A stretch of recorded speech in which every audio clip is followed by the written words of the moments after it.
Question 13, being so late in the paper, it's actually quite a nice paper.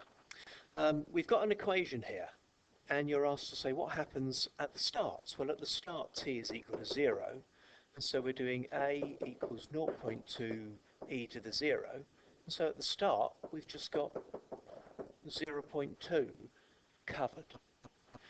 Find the rate of increase. You need to know what rate of increase means. That means how quickly it's changing. That means we're going to have to differentiate. So we're trying to find out what dA by dt is here. Now when you differentiate e's stay the same, don't they? But you have to times by this number at the front as well.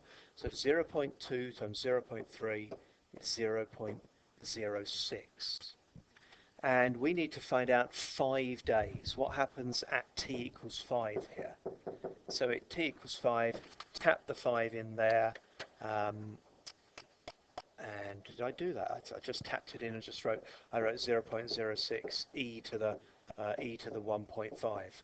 I could tap that into the calculator and you can get the exact answer. Next, given the pond has a surface area of 100, find the time taken for it to be fully covered. So I want the area, I want A to be 100. Don't be distracted by the last question, which has got rates. We're back here again.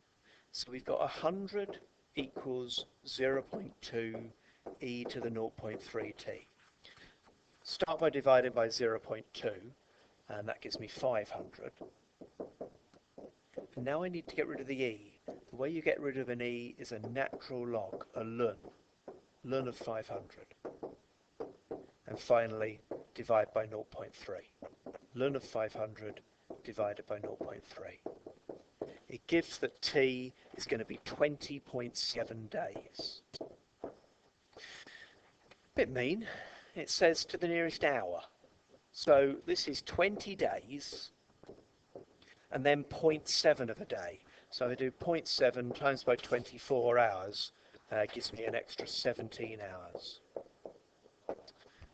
And so there's part C. 4 marks for that. That's a lovely 4 marks. And now look, it says after 1 month, it was 90% covered. What do we think about that? Because what we just said is it was going to be totally covered after 20 days.